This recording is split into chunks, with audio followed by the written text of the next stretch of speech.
Vamos a dar inicio a esta conferencia de prensa de los diputados del Partido Acción Nacional, encabezados por el diputado Romero Hicks. Adelante, por favor, coordinador. Muchas gracias por su presencia. Hoy, 19 de septiembre, tiembla en México porque nuestro presidente le roba los sueños a las niñas, a los niños y a los jóvenes de México. Les miente porque pacta con la mafia del poder y se convierte en la mafia del poder junto con el secretario de Educación Pública y traiciona lo que él protestó, guardar y hacer guardar la cuestión política del país y las leyes que de ella emanan. Robar, mentir y traicionar se convierten en el repertorio presidencial y le dan la espalda, lamentablemente, hoy a los mexicanos. Nosotros, el último miércoles y jueves de abril, advertimos esta derrota, la derrota de la educación, y por eso votamos en contra de la reforma constitucional, porque aunque cerca del 80% la compartimos con otros partidos políticos, nos dimos cuenta que hoy iba a llegar un día de la entrega a la corrupción.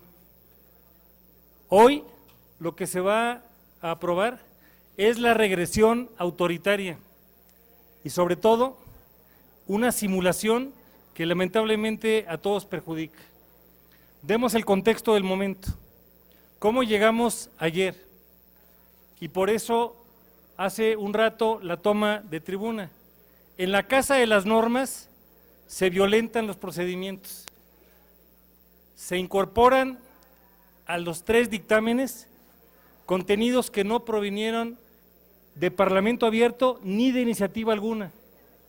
Nosotros hicimos propuestas legislativas muy serias, de gran calado. El 24 de julio presentamos una iniciativa para la Ley General de Educación y el 21 de agosto presentamos lo que se refiere a la Ley General para la carrera de maestros y maestros y también la ley para el órgano de mejora continua.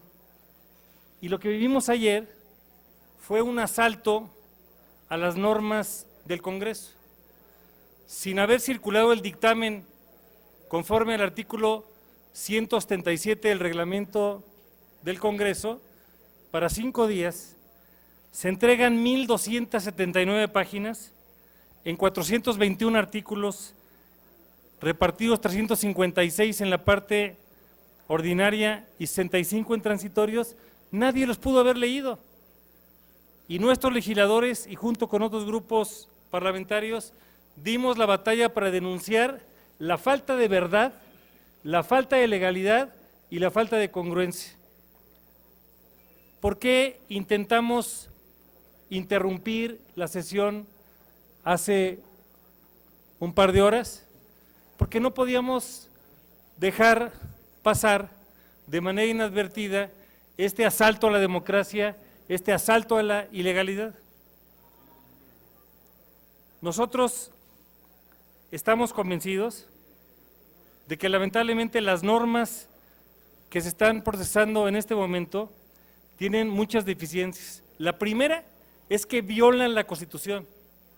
Si esto se aprueba en la Cámara de Diputados y en el Senado y se promulga, el primer violador de la Constitución será el señor presidente de la República. Y acompañado con esto, el grupo de Morena, que va a violar la Constitución, y así lo advertimos. Tiene un ingrediente corporativista, clientelar, y entrega la rectoría del Estado a un grupo pequeño de personas. Y aquí quiero hacer una gran separación entre los maestros y las maestras de México y los intereses clientelares, corruptos y corruptores de algunas dirigencias sindicales. Es una iniciativa centralista, le quita potestades a los estados en materia de educación media superior y en muchos aspectos. Ya lo comentarán otros compañeros legisladores, no tiene ningún impacto presupuestal. A manera de mención, para concluir, la Ley General de Educación no redistribuye funciones de manera federalista.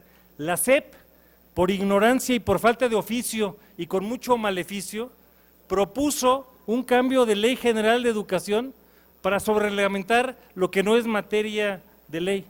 Es una ley programática, una ley ideológica, una ley que no pasa los cánones elementales de cualquier legislación decorosa en el mundo. Y luego desaparece porque abroga el Instituto Nacional de Infraestructura Física Educativa, ya lo comentarán algunos compañeros. La ley del sistema de la carrera de maestras y maestros es una ley ambigua, le otorga discrecionalidades excesivas a la Secretaría de Educación Pública y omite regular el sistema de formación, capacitación y actualización. Y lo que se refiere a la tercera ley, la de mejora continua, lamentablemente se quita la independencia real de autonomía técnica y de capacidad de gestión al órgano evaluador, y la Secretaría de Educación Pública, que no entiende y que tiene un titular que tampoco entiende que no entiende, le quiere quitar al órgano de mejora continua potestades para poder hacer mejor las cosas. Y para remate final, desaparece la evaluación. No hay lugar del mundo que pueda sucumbir a la tentación de quitar la evaluación diagnóstica. Entonces aquí nos quitaron y nos quieren quitar prácticamente todo. 1, el interés superior de la niñez. 2, la rectoría del Estado. 3, los mecanismos de evaluación. 4, el federalismo que debe impulsarlos a todos nosotros. Y 5, un órgano evaluador que haga la tarea de manera seria. Las compañeras y compañeros de la Comisión de Educación harán explicaciones complementarias de los puntos que acabo de mencionar. Muchas gracias.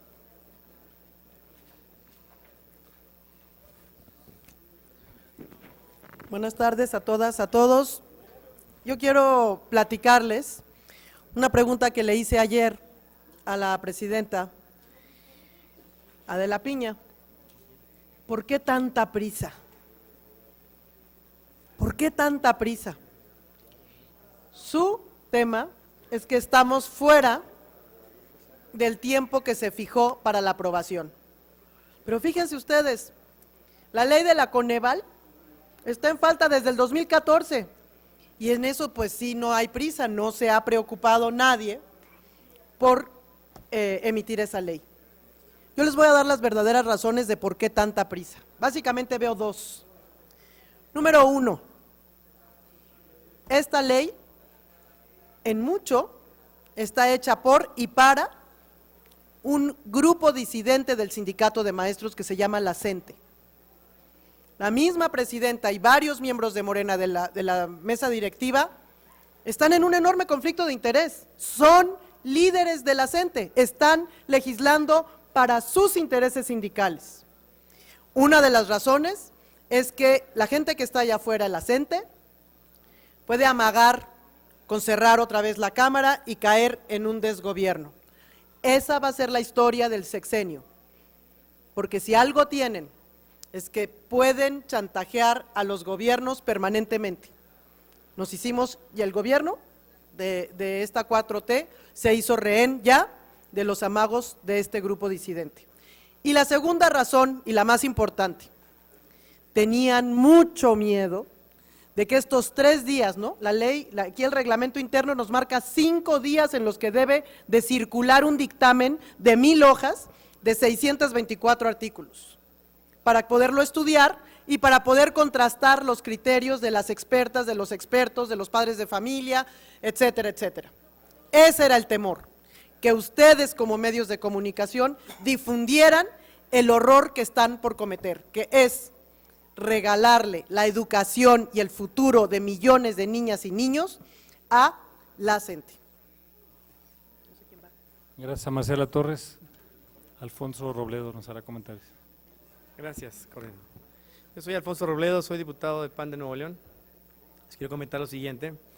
Si ustedes son padres o madres de familia, reconocerán que cada vez que abrimos los ojos, lo primero que nos preocupa es cómo sacarlos adelante y cómo lograr que ellos puedan ser mejores que nosotros y puedan batallar menos y tener menores dificultades. El 60% de los niños de sexto año, según la prueba Planea en el 2018, salió insuficiente en el dominio de las matemáticas. Un niño con esta problemática no va a salir adelante. Y estamos hablando del 60% de los niños que estaban en sexto año de primaria en el año 2018. En esta prueba planeada 2018, solamente Oaxaca, Chiapas y Michoacán no quisieron ser evaluados. Esa es la relación directa que hay entre el rezago en muchas cosas que tienen aquellos estados y la educación que se está impartiendo, y en cambio el distinto nivel de desarrollo humano medido por la ONU que tienen estados como Baja California Sur, Sonora, Nuevo León o la misma Ciudad de México. Cuando no hay evaluaciones como en esta ley, se eliminan por completo.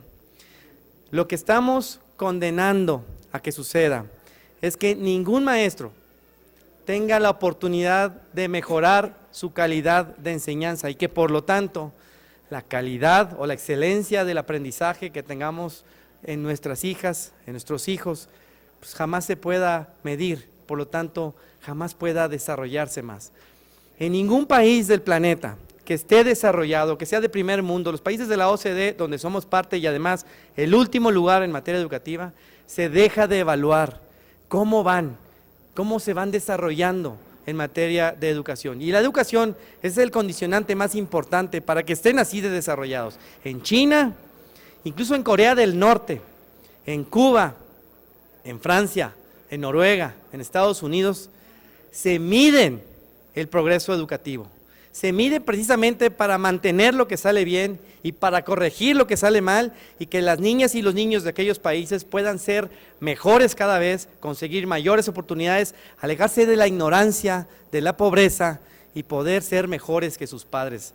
Malo el cuento cuando los maestros no logran que sus alumnos lo superen.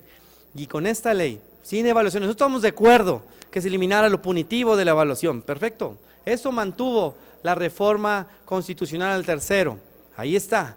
Pero con todo el articulado que manejan ahora en las leyes secundarias, el sindicato de maestros de Morena lo que condena es a miles y miles de niñas y niños del país que requieren de una formación de excelencia, porque en este país, más que una refinería, un aeropuerto o un Tren Maya, se requieren excelentes maestras y maestros, y no los vamos a tener porque ni siquiera se tiene que acabar con ningún promedio en particular para poder acceder a dar clases. Es más, ni siquiera se tiene que ser buen maestro, porque un líder sindical va a ser el que va a definir quién va a entrar y quién no va a entrar a dar la clase para nuestras hijas y para nuestros hijos.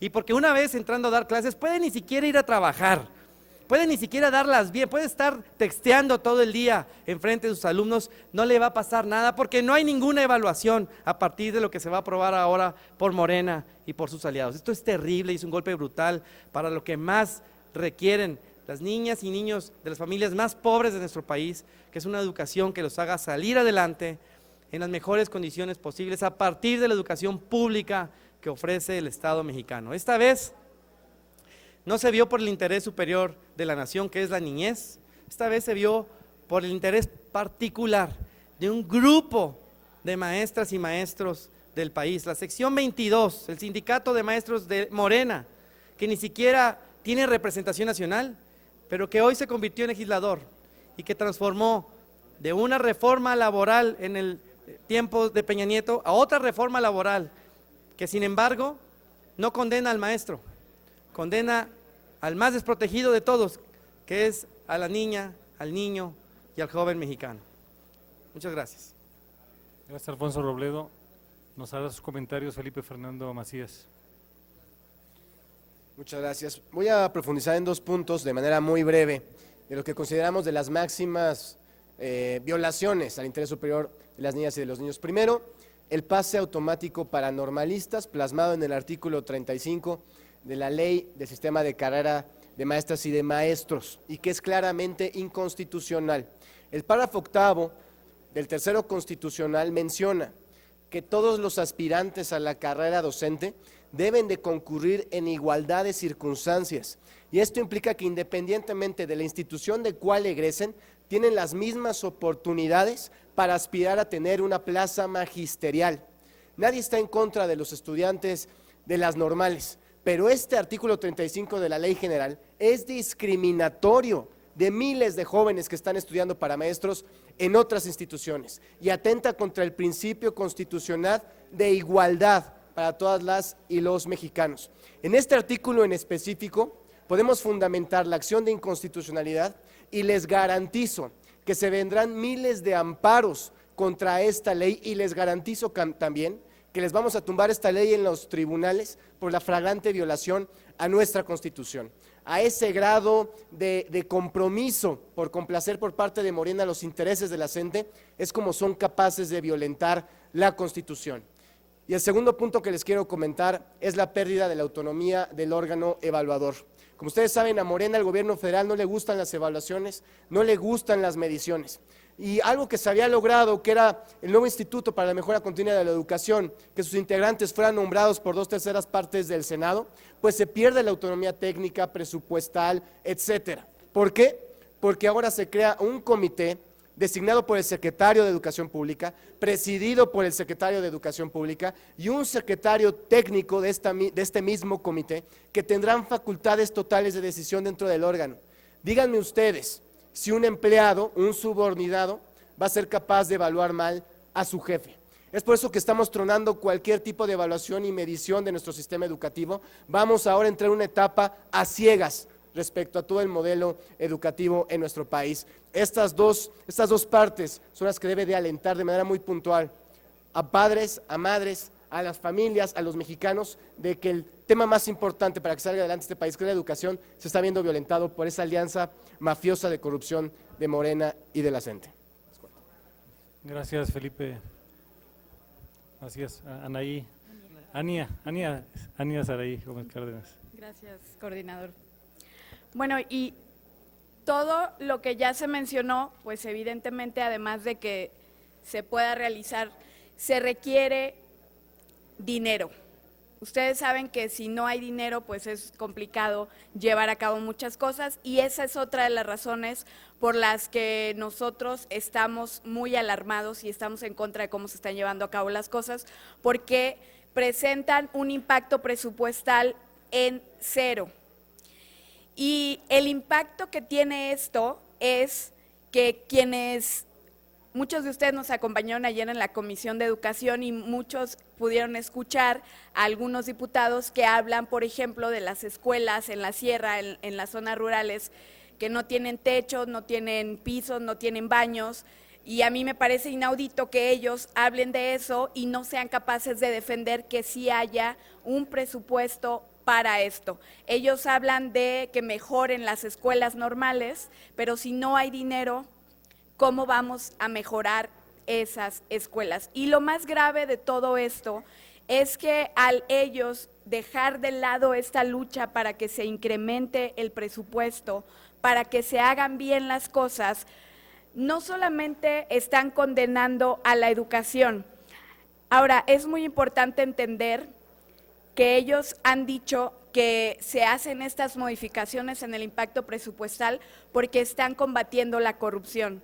Perdón, pero las instituciones en la administración pública de este país se crearon justamente para administrar estos recursos que son necesarios para las y los mexicanos y que el Estado está obligado a administrar. Pero si se hace de manera contraria, si se hace regalando el dinero, aquí el único negocio que yo veo es un negocio clientelar, electoral, y el dueño de ese negocio es el presidente Andrés Manuel López Obrador. Entonces, esto es muy grave lo que está pasando, y más allá de todo eso, lo más grave es que al no inyectarle a la educación, están condenando a nuestras niñas y a nuestros niños no solamente a que no reciban una educación de calidad, sino a que ellos ya no puedan ser parte del desarrollo de nuestro país, de la pacificación de nuestro país, porque cuando un niño o una niña o un adolescente no tienen acceso a la educación o a las mejores oportunidades, a la mejor infraestructura, se vuelven presa fácil de la violencia y de la delincuencia organizada. Entonces hoy Morena, además de todos los errores que está cometiendo en estos dictámenes, que además son ilegales y tramposos, está condenando a la niñez de nuestro país a que sean víctimas de la violencia y del crimen organizado. Por eso, Acción Nacional, no solo desde ayer, llevamos un año siendo reiterativos en que se hagan las cosas bien, pero hoy han llegado al límite y por eso nosotros estamos en contra de estos dictámenes. Gracias. Gracias. Tenemos preguntas. Margarita Nicolás, de Cadena Raza. Sí, buenas tardes, diputadas y diputados. Yo les pregunto que actualmente el nivel educativo de México, ¿cómo en qué etapa está? Porque prácticamente se sigue enseñando igual que hace 40 y 50 años. Si ustedes tienen una medición de si hemos evolucionado en la enseñanza o no. Y la otra pregunta también es de que pues en la OCDE pues siempre tenemos los últimos lugares, estamos reprobados. ¿De qué forma se va a poder medir el avance que haya una vez que entre en vigor esta ley? Si prospera, ¿cómo van a ser las mediciones? ¿Hay algún método? Si no se van a evaluar los maestros, ¿qué tipo de actualización se podría tener en esta enseñanza? Y también, pues, a los maestros en las normales rurales, pues, se les había dicho, bueno, más las querían desaparecer con Peña Nieto porque siempre se han considerado como que es olla de grillos o generadora de guerrilleros. ¿Cómo le van a hacer si los aportes que se está haciendo para la educación el próximo año son paupérrimos? Entonces, ¿de qué avances se está hablando? Gracias. Educar es un acto de amor, de perseverancia y de perfeccionamiento. Y evaluar la educación tiene diferentes instrumentos. Uno de los instrumentos ha sido la prueba de PISA. La prueba de PISA, que mide 3 aspectos: primero, la lengua nativa; segundo, las matemáticas; y tercero, las ciencias exactas y naturales. En todas ellas, lamentablemente, el avance que hemos logrado es insuficiente, y eso es de reconocerse. Por otro lado, el modelo educativo siempre será perfectible. La última revisión integral al modelo educativo la presentó el secretario Aurelio Nuño hace 2 años y medio, el 13 de marzo, en donde se hacen aproximaciones más amplias para entender que la educación tiene conocimientos, habilidades, valores, conductas, actitudes y sobre todo un tema de carácter socioemocional, y que no solamente tiene que ver con ciencias exactas, naturales y matemáticas, sino también tiene que ver con artes y con humanidades. El objetivo de esta reforma la propusimos en parte nosotros para que pueda tener trascendencia. ¿Qué propusimos? Primero, educación inicial, no venía en la iniciativa presidencial. Segundo, educación pluricultural, no venía en la iniciativa presidencial. Tercero, junto con otros grupos, pusimos el tema de igualdad de derechos e igualdad de género, no venía en la iniciativa presidencial. Acompañamos también el tema de la obligación del Estado para la educación universitaria y además corregimos el borrón de haber quitado la autonomía universitaria. Estos aspectos fueron discutidos por nosotros, uno en la reforma constitucional y segundo se vio también en las leyes secundarias. Esto que está ocurriendo el día de hoy va en zona de fracaso, en ruta de desastre. ¿Por qué? Porque en cualquier lugar del mundo lo primero que se pide es tener un buen modelo educativo. No lo tenemos todavía. Segundo, necesitamos los mejores profesores. Y si ahora no vamos a tener a los mejores profesores, si los intereses clientelares, esto no va a funcionar. Tercero, necesitamos actores como padres de familia, supervisores, directores y autoridades más involucrados. Y finalmente, entre otros, mejor infraestructura.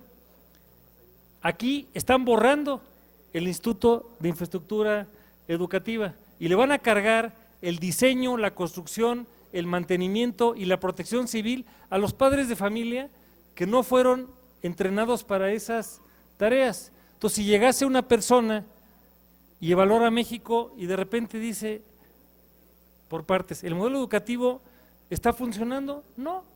¿Tenemos los mejores profesores? Pues tenemos que mejorar muchas cosas. Tenemos las mejores autoridades, la mejor infraestructura, en fin.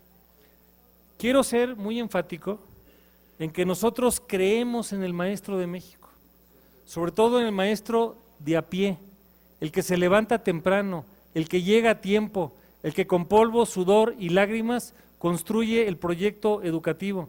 En lo personal, y lo he reconocido toda la vida, soy hijo de la escuela pública, egresado de una escuela normal primaria, anexa a una escuela normal, egresado de una secundaria anexa a una escuela normal.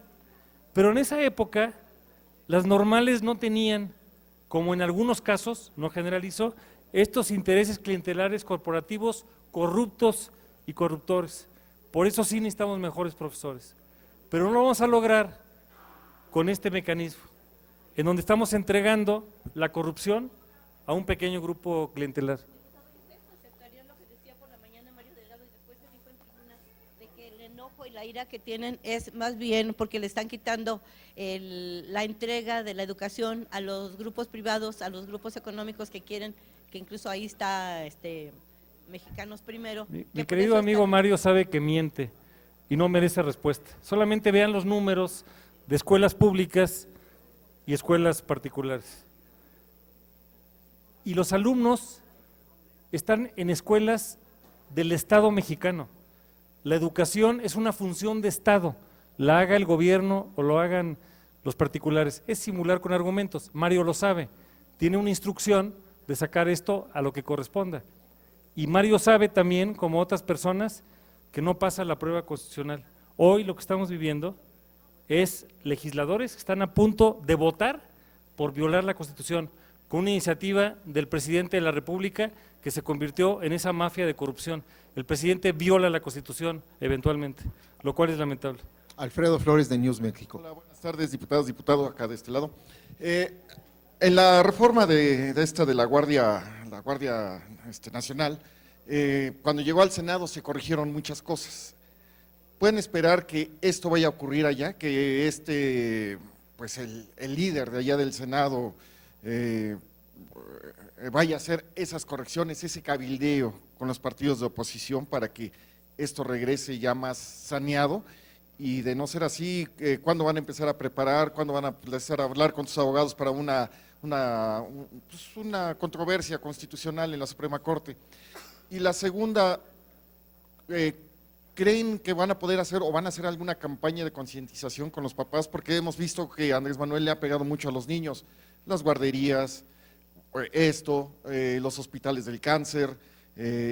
Ahorita nada más, por lo que estoy ahorita recordando, ¿van a hacer alguna campañita para ese tema, esos temas? Porque al final de cuentas, gota a gota, pues esto es muy grave, ¿no? Estamos en el proceso legislativo en la Cámara de Origen. Lo que está en ruta de aprobación es zona de desastre.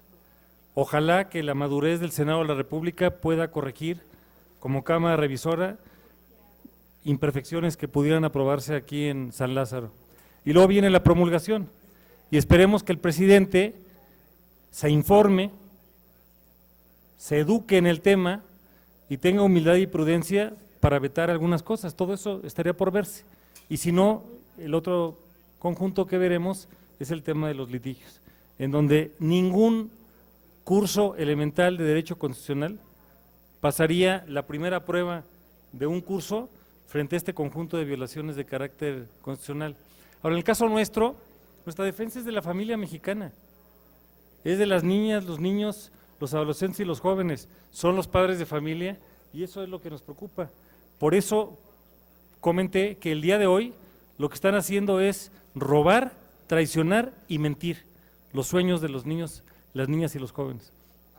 Y nada más algo que olvidaba, van a hablar con el Baester, que se ve que todavía tiene mucho control en el sindicato, para pues jalar y concientizarla sobre esta situación. Nosotros somos legisladores y escucharemos a cualquier persona que se quiera acercar. Lamentamos la falta de diálogo del gobierno. A mí me hubiera gustado que el presidente de la República se reuniera con los maestros de México. No lo hizo. Son pequeños sectores.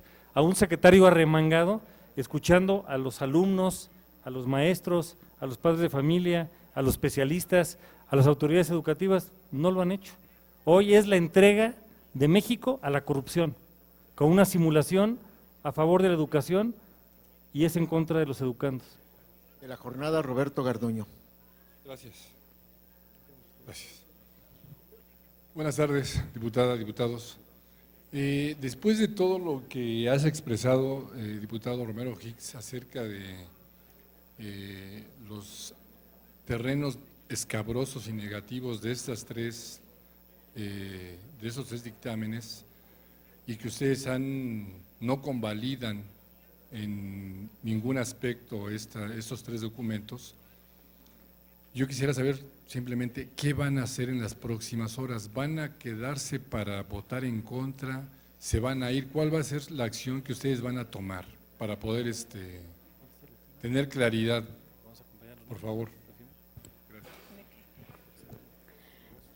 Bueno, pues gracias por la pregunta. Nosotros, el Grupo Parlamentario de Acción Nacional, hemos decidido quedarnos porque como lo hemos hecho desde siempre, lo estamos haciendo en materia educativa principalmente porque estamos acompañando el interés superior de las niñas y los niños de México y creo que ellos merecen que hoy nosotros demos la batalla, que insistamos, aunque la mayoría no quiere escuchar, no quiere debatir y no quiere más tiempo para analizar verdaderamente lo que se está a punto de votar hoy. Nosotros de cualquier manera vamos a estar aquí porque representamos a la gente y representamos a las niñas y a los niños y creemos que ellos merecen una educación de altura, de calidad y con miras a que puedan tener un mejor futuro.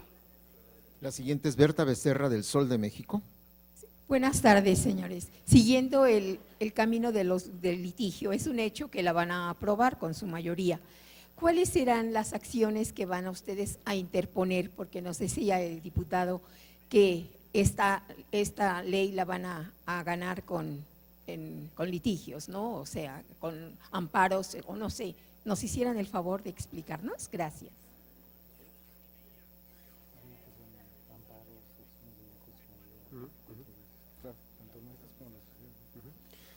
Hay dos rutas, hay dos mecanismos principalmente.